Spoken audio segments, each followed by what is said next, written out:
Hello, and welcome to Michigan and Other Mayhem, the show about Michigan, murder, mysteries, histories, and other mayhem from around the world. Your hosts are Allie and Jen. Okay, Jen, let's do this thing. Hello, Jen. Hello, Allie. Cue fake podcast music. Ba-doo, ba-doo, boo, boo. Boo boo. Are you ready for gangs from me? I'm excited. We're gonna do gangs. Also, at work the other day, I accidentally bent my thumbnail back to the point where the nail separated from the thumb. I thought I saw Jesus. Yeah. And then after I had it all cleaned up and I was able to get all the blood, taken care of, I did it again. Oh my God. It hurt so bad. People almost saw me cry at work. At one point, I just wanted to lay on the floor and be like, why? I had that happen to my toe. Oh. Like I had stubbed my toe and it released, ripped from the bed. Oh my God, I thought it would never stop bleeding. Then actually I ended up losing my nail. Did you? Yeah, it took a while, but then just all of a sudden I took my sock off one day and my nail came off. Oh my gosh. I'm like, you got to be kidding me. And then I read about it that trauma to your nail can cause it to fall off, and it took a long time for it to grow back. Oh my gosh, well, I sent your brother a text like, I just hurt my thumbnail really bad. I need like a hug and some attention. And he was like, okay. So when I got home, he was like, all right, what kind of attention do you need? I'm like, we're going to need some nail clippers. He was like, all right. I was like, some Neosporin?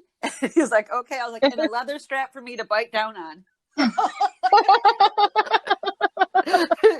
And he trimmed what part of the nail he could, but I'm like, the whole time, I'm like, ow, oh, ow, oh. Oh my God, yeah. It was horrible. What do you got from me? Oh, okay, I'm gonna tell you the gang. What you got for me? Yeah, I know. You don't know what I have. I have the murders at the VA hospital in Ann Arbor, 1975. Oh shit. Okay, let me go first. Yep. And then I want you to tell me about the murders because I actually have never heard of that before. I didn't either. Okay, I was like, good. I'm not the only one. Yep. So I'm gonna tell you about the Flathead gang. Now, at one point, I made a note of myself to write down why they're called the Flathead gang, but wherever that info went, I don't know where it is.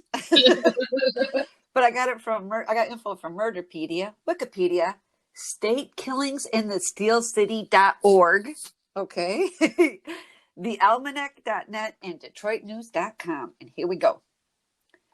Paul Jaworski, he was born Paul Polzinski in Poland in 1900. And his parents immigrated to America when he was 5 years old in 1905. His parents were Catholic, but Paul declared himself an atheist.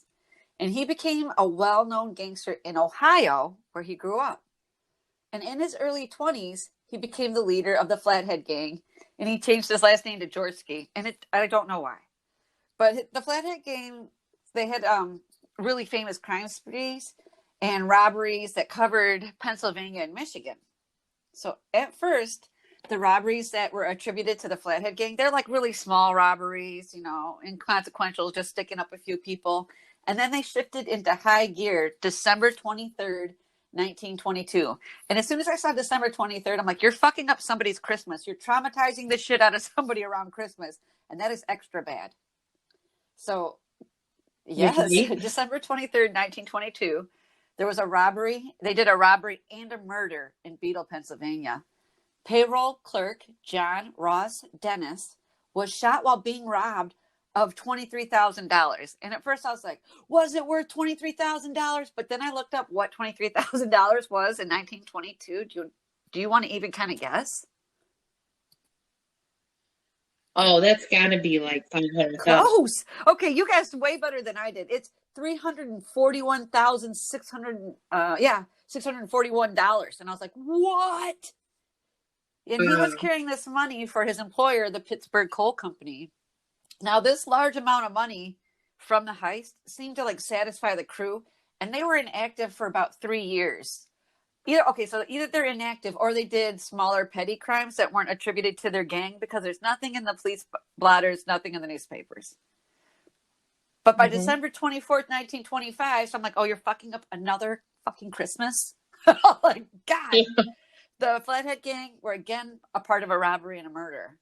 While in Pittsburgh, Pennsylvania, a payroll clerk named Isaiah L. Gump was killed while working for the Pittsburgh Terminal Coal Company. And this time they're able to take $48,000. $48,000 in December in 1925 was over $700,000 in today's money. So they drive off in this Lincoln touring car. That's it. They don't catch them. Now, sometime between that Christmas Eve murder and a robbery in the spring of 1927, so sometime between Christmas Eve 25 and spring of 27, there's a fallout between the gang members. And Paul Jaworski shot and killed fellow Flathead member Jack Wright. And the rumor is they were arguing over the way the money had been divided. The loot had been divided after the heist. Jack felt like other people were getting a bigger cut and that he, put in a lot of time and deserved more money. And Paul shot him and killed him. So March 11th, 1927, the Flathead gang committed the first armored car bombing in history. Yeah. Oh, wow. The first gang, the gang stole 500 pounds of black powder from a nearby mine, like a nearby mining company. And then they waited. They had buried it in the ground. The Brinks, because Brinks Company is actually that old, had 2 armored cars that were driving payroll money to the mining company. And three articles I read listed 3 different mining companies that the money belonged to. So I'm not going to even pretend. So the 2 armored cars drive down Brightwood Road in Bethel, Pennsylvania. They come to a spot where the Flathead gang is hiding. And when they literally did the old timey push the plunger down, like you saw like the Roadrunner would do or whatever. And boom, the blast is huge from the detonator to the 500 pounds. Boom. The car in front flips over and lands on its roof. The car in back drives into the crater created by the blast, leaving the car at like a 75 or 45 degree angle sticking out of the ground. Like the front of the car, you can see it in a picture. The front of the car is in the actual hole. The shock of the blast threw open the car doors, and the men actually fell out into the street. That's how big it was. None of the men died. Nobody died. Yeah, it threw them out of their cars, but nobody died. Did they get hurt? Yes. Were there concussions? Yes. Were there broken bones? Yes, but nobody died. And the Flathead gang at this point sold $104,000. And that is equal to over $1.5 million in today's money. So these guys are flush, right? They leave the scene. Right. The 9 gang members drive off in 2 cars. They're immediately able to find one of the cars abandoned down the road from the robbery. Why? Because it had car trouble. The people that were in the second car now all pile into this Stearns Knight touring car. That car then gets a flat tire. And the guys just scatter. They got all this fucking money. Everybody grabs a little bit, scatter. The next day, March 12th, 1927, Paul is found at a farmhouse. And that's because a neighbor saw a suspicious strange man in the area, calls the police. Now, Paul originally gives the police the name John Smith. And then finally he's like, fuck it, I'm Paul, and I'm the leader of the Flathead gang. Exactly 2 weeks later, March 26th, that's when he comes clean, right? He confesses. He pleads guilty to the murders of the payroll clerks. Because he's like, yeah, I'm Paul. I did it. I killed these people. I killed one clerk in 1922. I killed another one in 1925. And they're like, all right, you're sentenced to life in prison. And also, side note, due to the robbery, Brink started armoring their vehicles with steel instead of wood. The cars were reinforced with wood previous to being blown up like that. May 18th. I know, like, oopsies. May 18th, 1927. Paul, he's sentenced to death for the murder of Isaiah Gump. 3 months later, he breaks out of the Allegheny County Jail. Paul had teamed up with another inmate who was in prison for murder named John Vassbender. Paul was able to get his brother Sam to smuggle guns into the jail. And as Sam was walking into the visiting room, he pulls out the 3 guns he had hidden on him. He gives one to his brother. He gives one to John Vassbender, a fellow murderer, and the 3 of them shoot their way out of the jail. 2 guards are wounded during the process. Nobody dies. Paul and his gang, I know, right? I'm like, this guy's leading an exciting life. Paul and his gang, some who were never captured from the Brinks robbery, they laid low. They're able to avoid detection all the way till June 8th, 1928. The Flathead gang was found to have moved to Michigan. And how do authorities know this?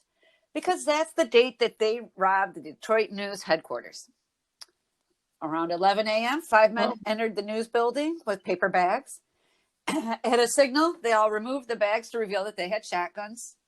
And as the man began the robbery, a switchboard operator named Mabel Kerr was talking to this man that's related to an employee. And then another employee, seeing what's happening, comes and tells Mabel about the robbery.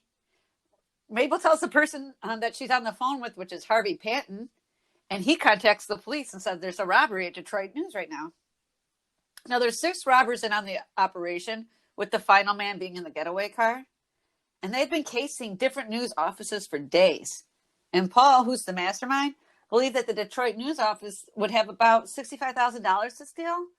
But in the end, they were able to get about $15,000 before rushing from the building. Now, Sergeant George Barstad was a traffic patrolman who rushed toward the building when he was alerted that something was happening inside. And at the steps of the first floor lobby, George runs into 2 of the gunmen, and they shot him dead. And they get to the getaway car. And as they're driving away, another patrolman named Craig empties his handgun into the fleeing Ford. And it's believed he struck the car at least once as it bolted. Maybe he got someone inside. They don't know. A casualty in the gunfight was this newspaper advertising salesman named Joseph Worden. His lower legs had been peppered with shotgun pellets that went wide of their target. He'd been approaching the newspaper building where he worked, and he has no idea that anything's wrong until he gets shot in the legs. 2 of the gangsters with Paul, named Thomas Polzinski, who had the alias of Thomas Palace, and Harry Watson, they were captured and brought into the Detroit News robbery. They were both convicted for their portion of the crime, and they're sentenced to life in prison. Paul remains uncaught at this point. One article said that Paul was caught in Cleveland, Ohio on September 14th, which is 3 months after the Michigan shootout. Another article said that he was caught September 13th in Detroit, Michigan. And after like 8 articles, I'm not fucking joking, the answer is September 13th in Cleveland, Ohio. I was like, you bastards. So in the end, oh my God, it's the beginning of September of 1928. Paul was in the shootout with police officers Anthony Wazorska and Officer George E. Effinger. Anthony was killed during the gunfight and George was wounded. Paul was shot in the head, but it must have been a glancing blow because he survives. Yes. oh wow, A bystander named Benjamin Mastrick is wounded by a stray bullet. At the time that Paul was caught by the police, he had been with his gang, and they were planning to storm the Allegheny jail to free his brother, Sam. So when Paul gets caught, though, the jailbreak is canceled. Paul was indicted for murder for Officer Anthony Wojciechowski, I could not say his name, in Ohio. In October 28th, Ohio agrees to extradite to the state of Pennsylvania for the murders of those payroll employees. Pennsylvania carries the death penalty, which Paul has now been sentenced to due to the murders of the payroll clerk and his earlier jailbreak. Paul tried to claim the insanity defense to avoid the death penalty, but it failed. And after that, he starts to tell people, like, oh yeah, well, actually, I killed 26 people, so you only got me for 2. And for those 26 people I killed were police officers, so fuck you.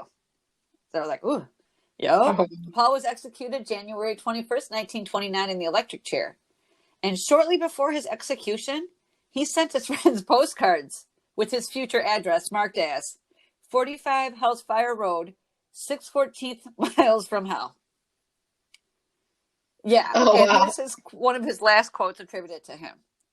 I preached atheism since the day I quit singing in the choir. A man is yellow if he spends his life believing in nothing and then comes crawling to church because he's afraid death is near. Because they brought in a priest and said, would you like to confess before you're put to death? And he's like, fuck you. I was like, wow.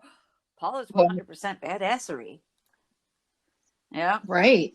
And he sent his friends pretend letters from hell. Come on. Oh my God. All right, you tell me yours.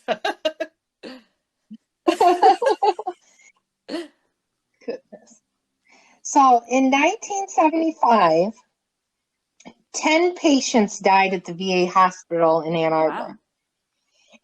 And they died in like a 3-month period. Oh, so that's an uptick, right? Okay. Yep, from respiratory failure. One day, 3 patients in a really short period of time in the same day required emergency care because they went into respiratory failure. One of the anesthesiologists realized that the patients were responding to medication that reversed a paralyzing drug called, it's Pavulon, Pavulon. Okay. And the anesthesiologist contacted the FBI. Oh, shit. Because this shouldn't be, they shouldn't be being able to recover from this respiratory failure from this drug. Him to believe somebody was doing something bad. I get it. So the FBI started an investigation, and during their investigation, one of the patients, who I believe obviously was in the room with the patient that went into respiratory failure, told the FBI they saw a nurse inject something into the patient's IV right before it happened. So one of the patients said that? Yep, that they saw a nurse injecting something into the IV, and that shortly after, that patient went into respiratory failure. Wow. And the nurse on duty at the time was Filipina.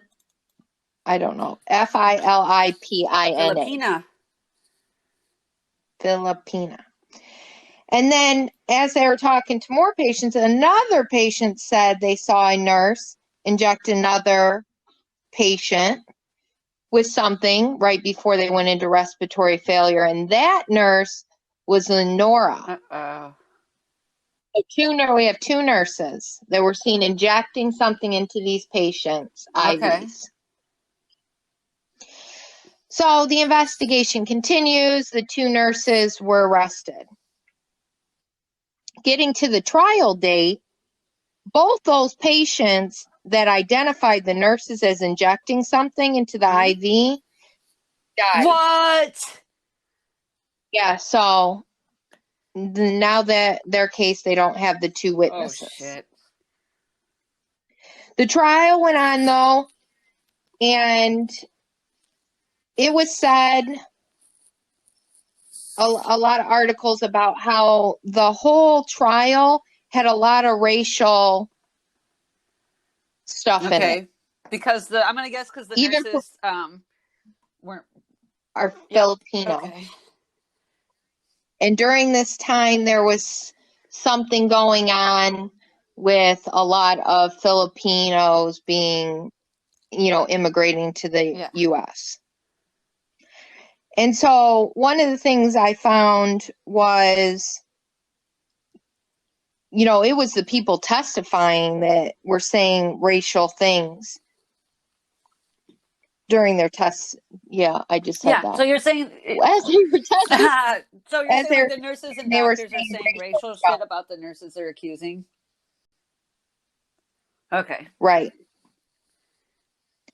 And one of the people who testified talked about how there was a nationwide conspiracy of Filipino nurses murdering veterans. Oh, motherfuck me. Are you kidding me? It was things like that there's being always said.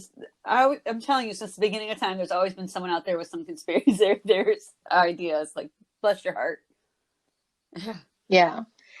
The prosecution talked during the case how there were times during the incidents of patients going into respiratory failure that the two nurses were not working alone. Right. So they were not alone on the floor. There could be this possibility here that somebody else could have done it. But they emphasized that in all cases, they could prove that these two nurses were in close proximity of these patients. And patients visitors testified that they saw these nurses in the room prior to the patient going into respiratory failure. The jury actually acquitted the nurses of the murder charges, but found them guilty of conspiracy and poisoning patients. What? Yep. So not guilty of murder, just poisoning and conspiracy to poison. And then this conviction led to many protests with, a lot of Filipino groups protesting.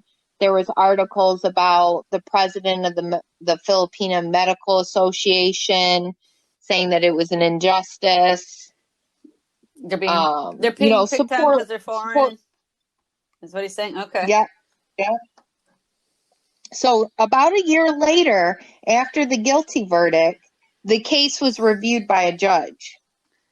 And the judge actually overturned the guilty verdict because they said, based on the jury possibly being influenced by the prosecution's prejudicial presentation during the case. Okay, so because they were prejudiced against the nurses, it influenced the jurors, and that's why he thinks they were found guilty. Roger.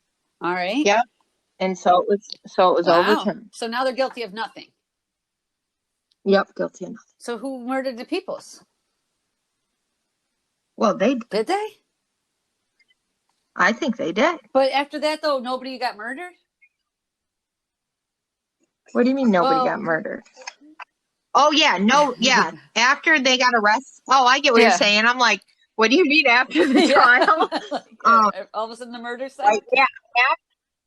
Right. After they were arrested, it all stopped. Well, it could be the person could be they did it, or it could be the person that was doing it got scared when they got caught. Like, oh shit, people get busted for this. Maybe. Yeah, I want to know who did it. See, things like that will make me crazy. Like, who did it? That's why I'm 1,000% into the forensic genealogy.